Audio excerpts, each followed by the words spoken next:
deux facettes, évidemment, pour les tables rondes. Une première avec des opérateurs et une seconde avec des investisseurs. Je vais demander en fait à des investisseurs un peu particuliers de me rejoindre sur scène parce que ces investisseurs sont membres du comité de surveillance trimestrielle qui a déjà été moult fois présenté et évoqué, mais on va creuser davantage le sujet. Donc je vais demander en fait à Nicolas, qui est juste ici au premier rang, Nicolas Dulion, à Francis Ramadier, à Sophie Suppot de me rejoindre, à Sylvain Lafont, avocat du cabinet PVB, qui est responsable du pôle immobilier. Et puis également, je vais demander à Lionel et Daniel, que je cherche des yeux, à venir sur cette scène. Alors, vas-y, prenez place. Et vous donc disposez de micros. J'ai également des excuses à présenter, c'est important, celle de Stéphanie Andrieux qui est bloquée sur Paris et de Jonathan Vidor qui a une sorte d'heureux événement ce soir, à savoir l'anniversaire de son entreprise JV Web. Un petit salut également à deux membres de votre comité, mais qui sont dans la salle. La scène n'était peut-être pas suffisamment large, à savoir Jean-Jacques Bognol et Philippe Suppot. On aura, juste après vos interventions, deux investisseurs qui ne sont pas ou pas encore dans le comité trimestriel et que je viendrai solliciter pour avoir aussi leur point de vue sur cette manière de travailler avec Bayla Private Equity. Alors, comment commencer? Par qui commencer? Je vais peut-être proposer Nicolas d'intervenir. Je vais mettre les visages des différents membres de ce comité à l'écran. Tu es membre de ce comité trimestriel, mais raconte-nous un petit peu ta vie avec Bayla Private Equity et puis le pourquoi finalement de ton engagement dans ce comité trimestriel. Bon, déjà bonjour à tous. Donc oui, pourquoi être là? Parce que quand on met notre argent et que c'est un peu une boîte noire, on ne sait pas trop ce qui se passe. Au moins, ça permet de voir ce qui se passe à l'intérieur de la boîte et être plus au courant des dossiers. D'être là aussi pour sélectionner, d'être là aussi pour voir la proportion que chaque opérateur peut avoir dans le total du fonds, pour pas qu'il y ait d'opérateurs qui deviennent systémiques, qui est une part trop importante, et parce qu'une des forces de Bayla Private Equity, c'est que c'est la proximité. Donc c'est la force, c'est qu'il connaît les dossiers, il a cette connaissance, il a cette proximité. Et parfois, ça peut être aussi un inconvénient. Toi-même, tu étais déjà investisseur dans le monde de l'immobilier auparavant. L'immobilier d'entreprise, de par ton activité, on sait que tu connais bien. Mais l'immobilier sur des opérations menées par Bayla Private Equity, c'est pas les mêmes champs d'activité. Non, moi je suis pas du tout dans l'immobilier d'habitation et dans la promotion d'habitation. Mais après, la problématique est un peu la même entre quand on construit, quand on mène un projet, on est passionné, on les a vus, ils sont tous passionnés, ils connaissent leur métier, ils connaissent le projet. Et nous aussi, notre rôle, Fabrice les apprécie, c'est qu'ils sont bons, c'est qu'ils vont tout donner pour arriver au bout de l'opération. On est chef d'entreprise, je suis chef d'entreprise, et des fois, même si on donne tout, ça peut être plus compliqué et ça peut casser. Nous, notre rôle, c'est d'être là pour dire des fois à Fabrice, là, en garantie, fais attention, là, mets en plus, là, stop, même s'il est bon, même s'il donne tout, même si tu as envie de l'aider, non, il faut pas, parce qu'il risque de devenir systémique et il peut mettre tout le système en péril s'il y arrive quelque chose. Même si la proportion est basse, notre rôle, c'est d'éviter que ceci arrive. Un conseil de surveillance au sens propre du terme. Francis Ramadier. Vous avez une histoire aussi avec Fabrice dans cet univers de l'investissement immobilier. Oui, tout à fait. Je connais Fabrice depuis toujours. Je l'ai vu démarrer dans cette activité. Je l'ai vu acquérir un savoir-faire qui maintenant m'impressionne. Bon, moi, je suis juriste et financier de formation. J'ai travaillé au Crédit Lyonnais La Défense. J'ai travaillé dans un groupe anglais où j'étais contrôleur financier européen. Et étant montpelliérain d'origine, j'ai racheté une entreprise pour venir réhabiter sur Montpellier. Et donc, j'ai été amené, à l'occasion de la cession de cette entreprise, de faire une plus-value significative et de savoir où j'allais placer mon argent. Et ayant vu la façon dont Equity a progressé. Tu peux dire Fabrice. Les garanties. Oui. Bon. Voyant comment Fabrice avait créé une structure dans laquelle je croyais beaucoup, et en tant que vraiment assez expérimenté en finance et en droit, j'ai rarement vu quelqu'un qui était aussi précis et qui faisait progresser d'une façon aussi importante les garanties qu'il prenait, la sécurité qu'il assurait et l'intelligence avec laquelle il gérait les affaires, que je me suis dit, bon, aujourd'hui, je vais peut-être pas placer tout mon argent parce que je suis aussi un business angel, donc je place de l'argent dans des sociétés un petit peu plus risquées, mais pour compenser ça, je me suis dit que j'allais placer aussi dans une structure comme celle de Fabrice, et je suis très très très content de toutes les opérations que l'on fait. En ce qui concerne en plus les garanties, dans le petit comité que nous avons créé, il y a deux personnes qui sont deux personnes que je trouve absolument extraordinaires. C'est Stéphane Andrieux et Sophie Suppot, qui ont une telle capacité à analyser les opérations et les risques que l'on prend, que même moi je me sens un petit peu petit dans cette affaire et que je les laisse s'exprimer et nous aider à prendre des bonnes décisions. Alors là, Sophie, il faut vous exprimiez là. C'est le micro est à portée de la main, il est pour vous là maintenant. Merci beaucoup, Francis, pour ces mots, pour Fabrice et également pour Sophie. Bonsoir. Merci. Merci. Donc du coup, oui, c'est vrai qu'avec Stéphanie, on a beaucoup travaillé avec Fabrice sur un nouveau modèle. Fabrice, ça va faire depuis 2018, je crois, qu'on travaille ensemble.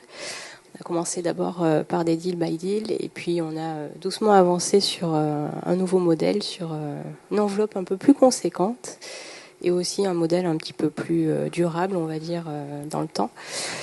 On a un peu écrit la feuille de route, on va dire à 3, hein, avec Stéphanie. On l'a beaucoup enquiquiné. Encore. Pardon ? Encore aujourd'hui un peu. T'es gentil pour le un peu. Mais c'est vrai qu'avec Stéphanie, on s'est un petit peu positionné, alors pas en garde-fou, c'est pas exactement le terme, mais c'est vrai que il est dans l'opérationnel. Nous, on place, et du coup, on a peut-être une visibilité un peu plus de haut, avec des placements aussi extérieurs qui nous permettent d'avoir une autre vision du marché et de ce qui peut se pratiquer sur d'autres modèles. Et donc c'est vrai qu'on essaie de s'en servir un maximum pour faire avancer le modèle et avertir, peut-être venir en alerteur. Je sais pas comment on peut dire ça. Risk manager. Ouais, risk manager si tu veux. Mais voilà. Historiquement, et vous savez ce que c'est que de faire travailler un patrimoine immobilier. Bon, vous auriez pu a priori théoriquement vous passer de vous engager avec Baila Private Equity. Vous auriez pu continuer à le faire comme vous le faisiez auparavant. Il y a les deux dimensions.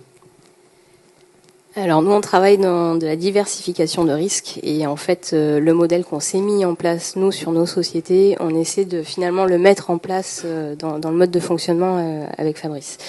Il a ses modes de fonctionnement, on a nos modes d'alimentation, on va dire, sur d'autres dossiers, et donc on essaie de s'en servir en permanence pour s'auto-alimenter, parce que lui arrive avec de nouveaux schémas. En 2018, il travaillait beaucoup plus avec des promoteurs immobiliers. Aujourd'hui, il travaille beaucoup plus avec des marchands de biens. Donc, il a revu la copie aussi autrement. Donc voilà, c'est un échange permanent qui permet de faire bouger les lignes et d'essayer de tous nous sécuriser. Parce qu'à quelque part, si on se sécurise, il se sécurise, tout le monde se sécurise. Donc la manière de fonctionner, de jauger la vie des projets également, même si c'est Baila Private Equity qui choisit d'aller sur telle opération, mais éclairé par vos analyses, ça bouge avec le temps. L'environnement bouge, donc finalement l'analyse des dossiers bouge également. Alors je demande dans la salle, est-ce qu'il y a quelqu'un qui n'a pas bougé ses lignes depuis qu'il a commencé ? Et voilà. C'est un peu le principe. Normalement, en tant qu'entrepreneur, notre première qualité, normalement, c'est d'essayer d'avoir quelques coups d'avance, donc de chercher à tout le temps faire bouger les lignes. Cette manière de faire fonctionner un comité stratégique trimestriel, là je m'adresse à l'avocat, l'homme de loi, en quelque sorte, avec Sylvain Lafont, est-ce que c'est systématique dans des sociétés d'investissement, de gestion d'investissement telles que Baila Private Equity? Est-ce que c'est particulier? Qu'est-ce qu'il y a d'original dans la démarche? Qu'est-ce que vous voyez dans cette démarche que vous ne voyez pas ailleurs? Alors déjà, bonsoir à tous. Merci Fabrice. Effectivement, dans toute société, tout fonds d'investissement, on a des comités de surveillance. Sauf que très souvent, tout à l'heure, on a parlé des techniciens, des personnes qui sont un petit peu éloignées du terrain. Là, on a carrément des gens qui viennent vérifier où est-ce que leur argent est placé, avec une qualité d'intervenant autour de la table qui est assez unique pour la région montpelliéraine. Et nous, avec le cabinet, et moi, à titre personnel, je fréquente quand même pas mal de milieux pour avoir cette qualité-là d'intervenant. On parlait de Stéphanie, on parlait de Sophie, mais Francis est Modeste, Nicolas aussi. Et puis, je voyais Jean-Jacques qui n'est pas là, Jonathan. Ce sont des magnifiques réussites. Et des gens qui, avec cette réussite-là, viennent autour de la table, challenge systématiquement. Ça va loin, hein, on se chamaille. Donc moi, je suis le garde-fou du garde-fou. Donc j'essaye d'amener ma vision technique, j'essaye aussi d'amener les solutions. On est avec Arnaud aussi sur les aspects techniques, le notaire, pour essayer de vérifier, contrôler, amener parfois des solutions à l'amiable et puis parfois des solutions. On essaye de donner des axes, des stratégies pour essayer de faire en sorte que les sommes rentrent au moment où elles doivent rentrer. Votre satisfaction est là, c'est-à-dire que vous participez à ce comité, il vit régulièrement et votre engagement se traduit par une vraie participation à chacun des comités. Ah oui, Parfois, on participe à des comités en disant OK, je fais partie du comité, mais finalement, on s'y implique pas tant de ça. Là, les uns les autres, vous vous sentez à quel point engagés dans ce comité? On se sent engagé, oui. D'abord parce que c'est notre argent. Donc on se sent très engagé de vérifier la façon dont il est utilisé et dont il est garanti. Mais on se sent aussi engagé parce que on sent qu'il y a un savoir-faire et une technicité que nous partageons, qui nous fait nous-mêmes aussi progresser, qui nous permet aussi de les faire progresser. Et ça, c'est quelque chose qui me paraît vraiment déterminant et extrêmement rassurant. Ce comité implique également les équipes de Bayla Private Equity. Il y a des connexions qui se font, en particulier avec vous deux, Lionel et Daniel. Vous pouvez nous partager ce travail qui est fait avec le comité pour le comité et pour finalement la bonne surveillance des opérations. Ça va toucher quel type de sujet? Alors pour ces sujets, moi je suis en charge essentiellement de la data room. La data room, qu'est-ce que c'est? C'est un dossier dans lequel je répertorie plusieurs documents. Alors quoi comme documents? Tout d'abord les contrats obligataires signés avec les opérateurs, ensuite les attestations d'acquisition, et enfin les garanties. Et tout ceci concerne toutes les opérations. Je répertorie ces documents, mais je vérifie également la conformité. Qui a accès à cette data room? Parce qu'on a l'impression que c'est un peu le cœur du système, le coffre-fort de données finalement de l'ensemble des dossiers. Les investisseurs du comité ont accès à cette data room. Et vous travaillez vraiment avec ces données-là? Vous attendez que les comités arrivent? C'est quoi cette connexion vers les données? Quel niveau de finesse d'information est attendu par le comité pour pouvoir apporter des analyses? On y travaille tout le temps, constamment. Dès qu'on a l'information, dès qu'on a des documents, dès qu'on a des garanties sur chaque opération, on alimente continuellement cette data room. On parle souvent de l'enjeu de la data dans les entreprises. J'ai l'impression que là, il y a quelque chose de sensible dans le bon sens du terme, de majeur, de capital au sens propre du terme. Daniel, dans ton rôle chez Bayla Private Equity, quelles sont tes connexions avec le comité trimestriel? Le comité trimestriel a besoin d'informations pour vérifier les risques, pour si notre argent est bien placé. Donc ces éléments, la comptabilité va nous servir, va les donner. Si vous voulez, la comptabilité, c'est comme une armoire dans laquelle vous avez des tiroirs. Et ces tiroirs donnent des informations. Ces informations qui sont préparées sont remises à Fabrice, prépare des tableaux qui sont assez précis, assez longs même. Et c'est en fonction de ces éléments-là, de ce qui s'est passé, puisqu'en fin de compte, les investisseurs ont investi, l'argent est rentré, on a bien encaissé, on a bien fourni les sommes aux opérateurs, ils nous ont bien remboursé. Et c'est sur tous ces éléments-là que le comité peut travailler et éventuellement prendre des décisions ou demander plus de garanties ou accepter les garanties. Donc en fin de compte, c'est une collecte d'informations et ce sont ces informations chiffrées qui leur sont données. Sophie, oui. Si je peux juste compléter, en fait, cette data room, elle est hyper pertinente parce qu'elle nous permet d'avoir une vue finalement sur ce qui s'est passé. Souvent, ce qui se passe avec Stéphanie, c'est qu'on va analyser les choses autrement sur ce qui va arriver. Et on va plutôt essayer d'anticiper, on va dire, l'avenir. Comme Francis l'a dit, Fabrice a beaucoup évolué ces dernières années. La principale chose sur laquelle on l'a vraiment embêté, je pense depuis 4 ou 5 ans, c'est le fait de se structurer une équipe.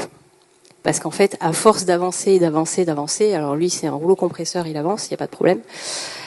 Mais ça repose essentiellement sur lui. Donc là, c'est vrai que c'est hyper agréable de voir qu'une équipe s'est construite, qu'il y a du monde qui est arrivé, sur qui il peut s'appuyer, où ça avance, et en fait où voilà, il y a un travail de concert qui s'est fait, et on essaie plutôt d'anticiper ces choses-là dans l'analyse des dossiers d'investissement et à quelque part dans l'évolution du modèle qui se passe dans sa société. Vous êtes 3 investisseurs à avoir exprimé votre rôle dans ce comité trimestriel, ce comité stratégique trimestriel. Mais ce qui est intéressant également, c'est de pouvoir donner la parole à des investisseurs. Et Fabrice, tu as orienté la prise de parole vers 2 des investisseurs.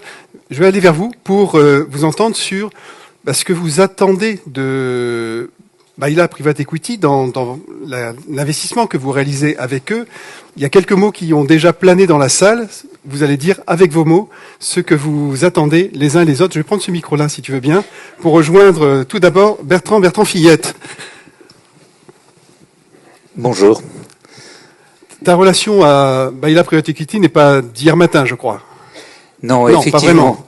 J'ai fait évoluer Arthur Lloyd sur la région du Languedoc-Roussillon, et c'est dommage, vraiment trop dommage, que j'ai cédé mon activité maintenant, mais malheureusement je n'ai pas connu Fabrice à l'époque, parce que notre avantage était, notre mission était de faire aboutir des dossiers, et malheureusement beaucoup de dossiers n'aboutissaient pas à cause de la problématique des banques.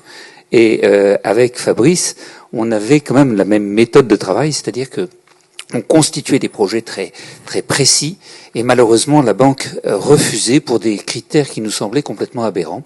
Donc j'ai découvert dans la démarche de Baila, de Fabrice Baila, une vraie rigueur, une vraie analyse, et ce que j'aurais voulu trouver dans le cadre de notre marché. Et là, je crois que les garanties qui ont été prises et ce comité de surveillance me semblent très intéressants pour pouvoir justement concrétiser la confiance qui est indispensable dans le cadre justement d'un investissement. Et pour le moment, écoute, ça se passe bien. Hein. Les opérations se succèdent les unes aux autres. C'est dans le temps qui passe, puisqu'on a vu tout à l'heure un peu de statistiques sur la durée moyenne, encore une fois, des opérations. Mais depuis quelques temps, je crois qu'il y a quelques années déjà, 5 ans. Je suis pas un très vieux, mais c'est vrai que ces derniers temps, les opérations durent un peu plus longtemps. Donc, il est sûr que j'ai pas eu tellement l'occasion de les enchaîner, mais jusqu'à maintenant, je les ai enchaînées dès que j'avais quelques disponibilités. Bon, le seul problème que je vois, et je chatouille Fabrice souvent sur ce sujet, c'est que quand il y a des retards, on n'est pas informé, c'est vrai. Hein, la communication n'est pas son fort, mais la confiance est au rendez-vous. Donc ça, c'est quand même très intéressant. Et c'est sûr que si on pouvait développer cette partie-là, ce serait parfait. Là, c'est très bien, mais maintenant, ça pourrait être parfait. La soirée est faite également pour identifier des points de progrès. Sinon, la vie serait triste. On est bien d'accord. Il y a un point que j'ai découvert aussi en préparant l'opération, c'est qu'une opération, c'est un début, ça a une vie, ça a une fin. C'est-à-dire que lorsqu'une opération est terminée, en fait, l'investisseur va retrouver ses fonds. Hop, je vais récupérer ton micro si tu veux bien. Entre remerciant. Daniel. Mais tout à fait. Lorsque l'opération est terminée, l'opérateur nous rembourse son capital et les intérêts, et l'investisseur les touche. Donc, on rembourse le capital à l'investisseur et on lui verse également ses intérêts. Alors, si une opération a du retard, parce que c'est un sujet un peu systémique, si on l'a bien compris, avec des hauteurs variables, même si une opération a du retard, que se passe-t-il pour l'investisseur ? Il s'enrichit, puisque s'il y a du retard, l'opération devrait se terminer après 12 mois, se termine après, on va dire, 15-18 mois, ben, l'investisseur va toucher 18 mois d'intérêt. Donc il s'enrichit. C'est tout un avantage. Par contre, si vraiment il a besoin de son capital, il peut faire le point avec Fabrice et on le lui rembourse. Alors là, je vais peut-être dire une bêtise, mais je crois qu'on lui rembourse un délai, je sais plus si c'était de 30 ou 60 jours. 30 jours. 30 jours, voilà. Donc un délai de 30 jours, il fait la demande, 30 jours après, si vraiment il en a besoin, il a son capital. Voilà. Sinon, chaque investisseur qui nous a demandé à un moment donné un remboursement sur une opération en retard a systématiquement été remboursé dans les 30 jours. Voilà. Ça fait partie de nos règles, on va dire. De vos valeurs, de vos règles et d'une forme de proximité finalement. On l'a compris avec les opérateurs d'un côté, mais avec les investisseurs également de l'autre. C'est la même qualité de relation des deux côtés. Je vais m'orienter, mais je vais le chercher des yeux vers Frédéric Radiguet. Ah, très bien, merci. Hop.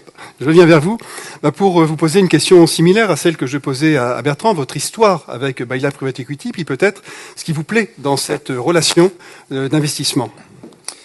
À l'origine, je connais Fabrice depuis à peine une quinzaine d'années, donc ça date quand même d'il y a pas mal de temps. Il y a eu une relation, je dirais, amicale, humaine avant tout. J'avais dans un premier temps de l'argent à investir, mais comme pour beaucoup, il y a un côté méfiance peut-être dans tout ce qui n'est pas institutionnel, parce qu'on est quand même dans un pays dit latin, et contrairement aux pays anglo-saxons, on a peut-être on est plus apte à prendre des risques et à investir dans des entités moins connues ou en dehors de la banque. La France étant un pays davantage latin, on est un petit peu méfiant par rapport à tout ce qui est entité non nationale ou non connue, n'étant pas sur la place. Donc j'ai commencé avec ma holding à l'époque, il y a 8-9 ans, à investir quelques capitaux que j'avais durement gagnés avec les années, parce que je suis parti de rien à l'origine. Donc c'est vrai qu'on fait quand même très attention à ses dépenses et là où on met ses deniers. J'ai été bien sûr attiré par le rendement, puisqu'il est quand même assez exceptionnel par rapport à ce qu'on trouve sur le marché, d'autant plus qu'il est garanti. Mais j'ai aussi confiance dans la personne de Fabrice, puisqu'effectivement, à l'époque où on s'est rencontrés, il faisait des LBO, j'ai connu des chefs d'entreprise qui avaient réalisé des LBO avec lui et qui finalement étaient très satisfaits de la relation, de la sincérité et de l'honnêteté de Fabrice. Et je pense que c'est extrêmement important parce que on parle argent, on parle de montants assez importants et conséquents et ça a toute son importance. Au fur et à mesure du temps, j'ai investi plus massivement, on va dire, puisqu'on est prudent au démarrage. Et effectivement, il y a même une période où j'avais éventuellement besoin de récupérer une part de capital plus rapidement et de façon très à l'aise. Et contrairement à toutes les entités nationales où les choses sont très strictes et cadrées, il m'a dit si tu as besoin de récupérer de la trésorerie, n'hésite pas, je ferai ce qu'il faut pour que tu sortes de l'investissement avec 6 mois d'avance. Voilà, chose que je pense que je n'aurais pas trouvé ailleurs. Ce qui fait que ça a renforcé cette confiance et cette volonté de davantage investir dans l'entreprise de Fabrice. Il y a l'investissement financier, le vote que vous exprimiez. Il y a notre investissement immatériel, le temps, puisque vous allez bientôt rejoindre ce comité stratégique trimestriel. Tout à fait. Pourquoi ?